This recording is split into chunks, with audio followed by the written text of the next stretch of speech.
Thank you for staying with us. We do have tweets that are coming in here. Lara, you read one earlier. Oh, yes. Festus, you are always very busy. The dethronement of Emir Sanusi and the threatening of some traditional rulers in Ekiti State show that traditional institutions and democracy are not compatible and should be scrapped.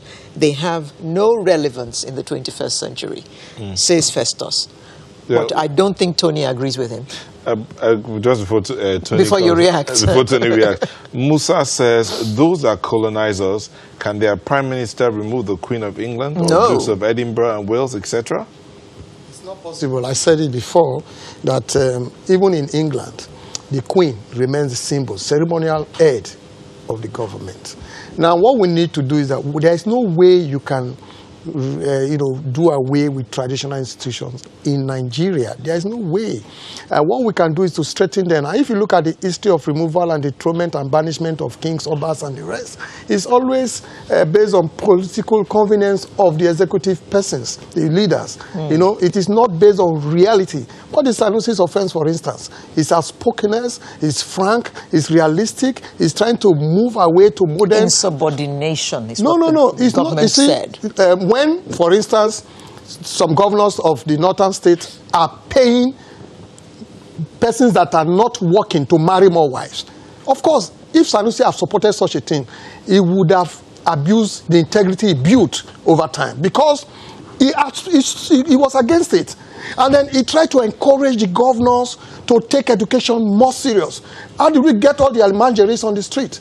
If I were Sanusi, I wouldn't have accepted the emirship because he's the type that can criticize you objectively at any time. He was appointed by Jonathan, right? He criticized Jonathan. He talked Obasanjo as his friend. He has criticized Obasanjo. As far as you are not doing the right thing, he will talk to you. You understand? So he needed to be independent to be able to do that. I'm not a saint, but I'm not accepted to be a judge. I have the opportunity because I cannot afford to keep quiet. Not talk against the decadence in the judiciary. Not talk against institutions that refuse to obey court orders, careless executive personnel that goes about because they pay the salaries of judiciary. Now, don't forget that obas and kings are paid salaries too. They are paid by the governor. So, he who pays what? The piper. He takes the tone. So, my take is that the constitution should be reviewed so that it will not be easy. This is an embarrassment to the traditional institution. The removal, as if the man is a low-key staff, personal staff of the governor. And look at the reasons. You must also realize that this is not the first time an emir or a king is That's what I said. I said if you look at if you look at the cost, I have read the removal of even the father of Sanusi, by Sanusi 1. It's political. It's just like Sadana of Sokoto was his friend. He removed him because of the clout the father was having. We read it. Nobody told me this. You understand? The removal of some other emirs, we all were young, but we are very much aware of what happened in the issue of Sultan of Sokoto, when Babangida was the head of state then.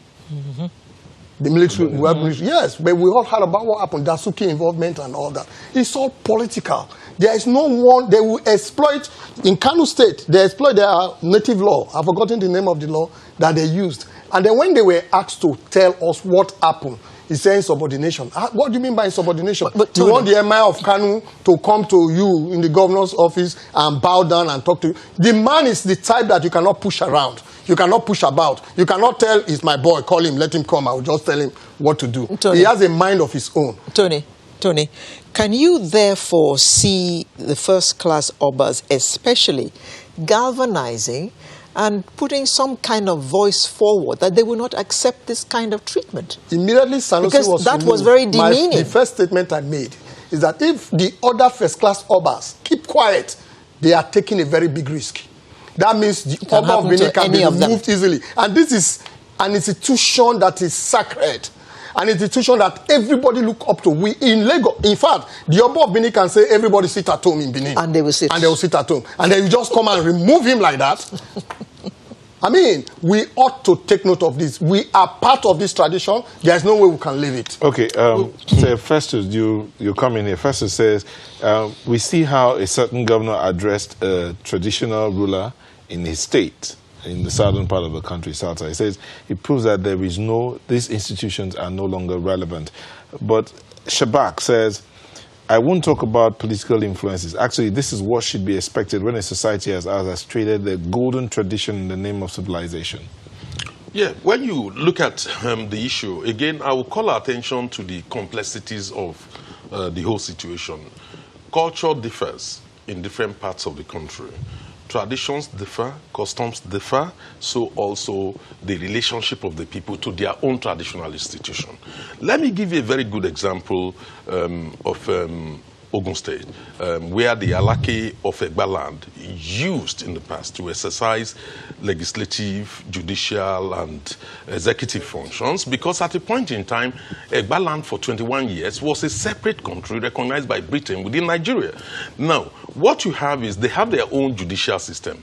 You would not believe it, despite the current social organizational system, the political organization in the country, in the name of democracy, the people of Egba still go to the court called Idiere inside the palace of Alake, presided over by the heads of the Ogboni, take their cases there, and is decided, and they are always very happy to it. And that is why they say Ejokusake, that is the end of the case. Once it's decided inside that court in the palace, it's a voluntary thing. People will take their cases there, to be decided. And you will not believe how it's helping, the courts, to resolve so many cases. So when you look at that, how do you wish away that a people who actually believes in the judicial system, in the state, in the traditional judicial system, should not exploit it, for their own benefit. And particularly when it's complementary, to the current modern judicial system. So, in some cases, in many areas, it's not true that traditional institutions are not relevant. If they are not relevant, no politician will approach traditional rulers. You are not elect. Why did you accept to be elected? Seeing that you could be removed at any time. Look, the whole thing is, you need to look at it this way. If you are an Oba, you are expected to do the right thing. That is, there are duties which you have to perform. Not only to your people, you are the custodian of the culture and customs and traditions of the people. You are also spiritual head in the sense that you have to get involved with all the different religions, whether Christianity, traditional religion, or Islamic religion of your home people. You must attend all those functions. You cannot say, I'm not attending this because I'm not that. So once you are willing to accept that, and you have been selected and nominated, and the traditional council, has approved it, then it's incumbent upon you to accept, to perform that role. That is one part of it. The second rule is the statutory rule, that is to attend traditional council. You must do that. To attend important government events like when a new governor is being sworn in, you have to be there. When maybe they are launching a dam or something, development projects and all that. In other words, you have resigned yourself to the fact that you must perform all these roles. You must perform them because once you have accepted, look at the case of Ekiti. Yes, I don't think it's right to say we are querying Oba, but what I think Ekiti is trying to do is to ask for clarification, because there are statutory rules which some Obas have not been attending, since August last year. And then I don't think what is wrong to say. No, but you, for instance, you are outspoken. Before we go to Ali and Abuja, Ali, we are coming. You who are quite outspoken. Yes. I mean, would you still be outspoken as an Oba when you eventually take your seat? Look, it's just about getting the balance right. Otherwise, you'll be removed by the state government. you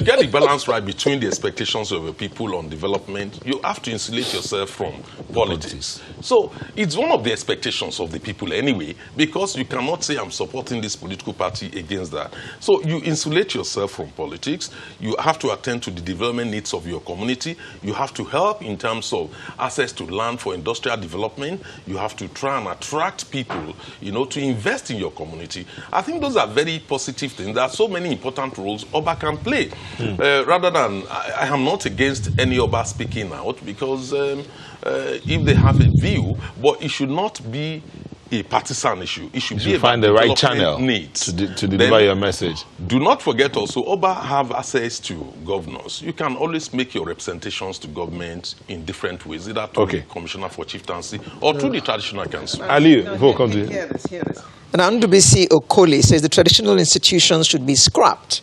This is the 21st century and the technological age. Our traditional rulers live in opulence while the people live in abject poverty. But Shabak is saying something. It says the throne of a traditional ruler should be a sacred position where everyone should pay homage, including government officials.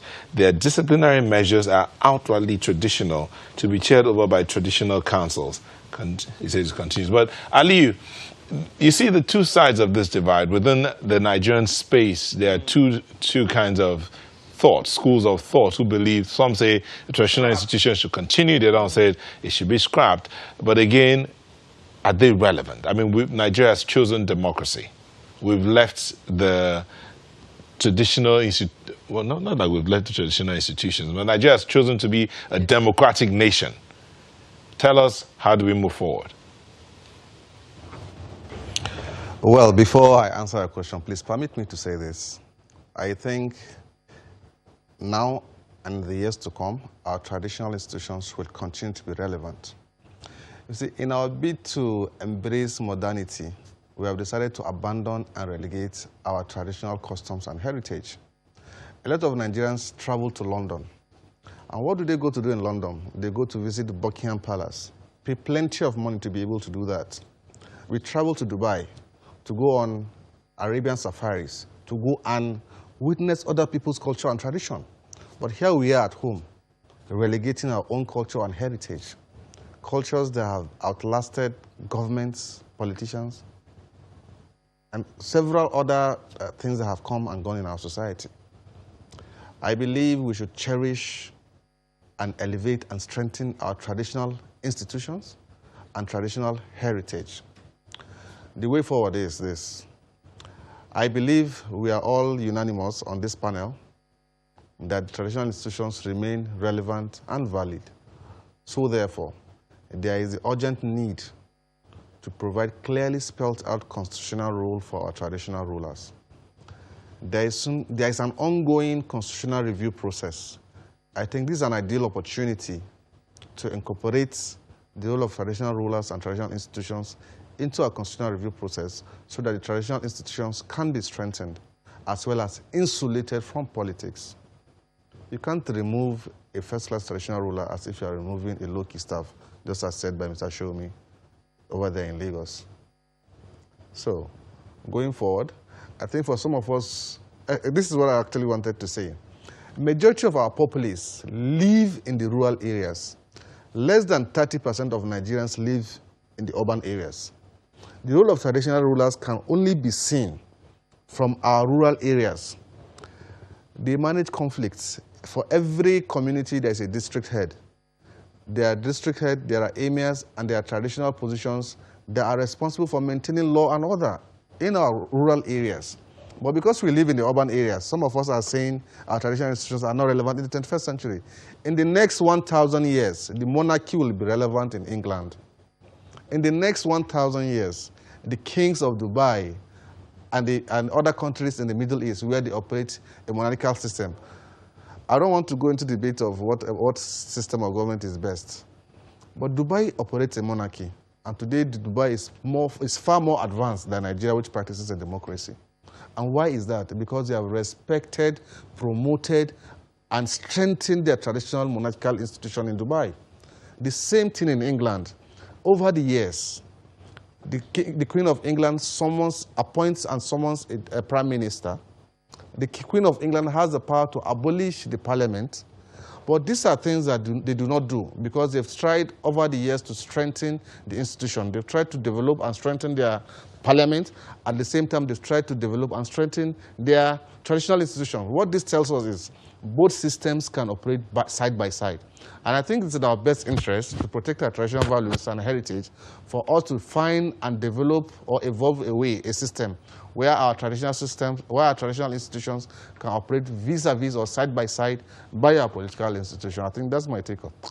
Okay, before we continue, just to make just a point of correction. Okay, yeah. Yes, Babajide says SLS was appointed by Yaradua, not Jonathan, and it was Abacha who deposed Sultan Dasuki. Okay. Another point of correction, Aliyu, the Queen does not appoint the Prime Minister, but she can summon the Prime Minister, and the Prime Minister will always go to her to say, okay, this is what we're about to do, and she will stamp off on it, and then they can go ahead to execute. The government is the Queen's government. The government is the Queen's government. I also got my name wrong. It's okay. Barrister Tony, not show me. Okay, Mr. Barrister Tony, not show me. He was talking to. Okay, but see this, Tony. Shabak says the process of nominating a traditional ruler has been altered either by influence of wealth or politics, and gradually our traditional rulers lose the potency of their powers. Do you think that has, to a large extent, affected how they are treated? Well, I will start by this saying, absolute power corrupts what? Absolutely. And that is why we have means of checking excesses in the ground norm, that is the Constitution. Somebody said some traditional rulers are living opulence, but we also have that excesses in some governors and the rest. So there are checks. Even those days before the advent of democracy, if a traditional ruler does something wrong, there are traditional methods of checking him. You know, so now we have the Constitution. A traditional ruler who commits crime can be arrested, investigated, and prosecuted. There's nothing wrong with that. We cannot wash that off. But the method of appointing traditional ruler, I agreed, it has been altered, but it is still there. Somebody will be appointed. And if the appointment is wrong, we've had a lot of cases where those who felt cheated in the course of appointment goes to the same court, which was provided by the Constitution. So I think we can have the traditional institution side by side with political institution. So, Oloye Adeshola seems to agree with you. Traditional institutions should be strengthened and not treated with disrespect. The Obas, Emirs, and all should have their space. They deserve respect, not only during elections. Good. You can imagine, for example, the father of the current Oba of Benin that ruled for close to 30 years. And then his son has taken over as the king of Oba of Benin. Now you want to... I think we should just tighten or improve on the method of removal of an Oba.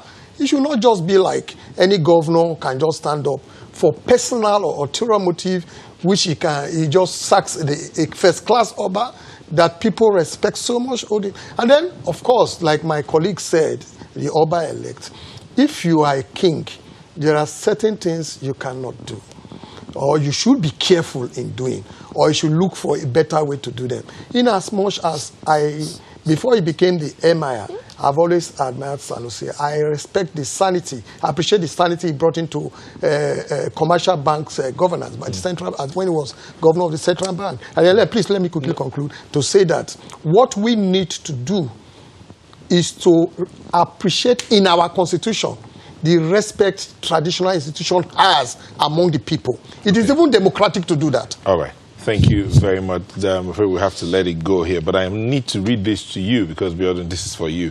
Kayode Eshon, sorry, Your Majesty. Sad to hear that, this on Kayode Eshon said, sad to hear that Biodun Shomi is leaving the media space for traditional institutional space. A vibrant social commenter will be dearly missed. Well, they're already missing you. Well, that's it. Thank you. Biodun Shomi is a social commentator and Oba-elect of Aton Ota. And Tunde Daniel, legal practitioner. Tony Daniel, legal practitioner and High Chief, South Ibie Kingdom in Edo State. Thank you. And Aliyu Lemu, a legal practitioner who's not a High Chief or an Oba. Yes. Thank you for sharing your thoughts. Thank you for sharing your thoughts with us, gentlemen. And Sunrise will be back in a moment. Please stay with us.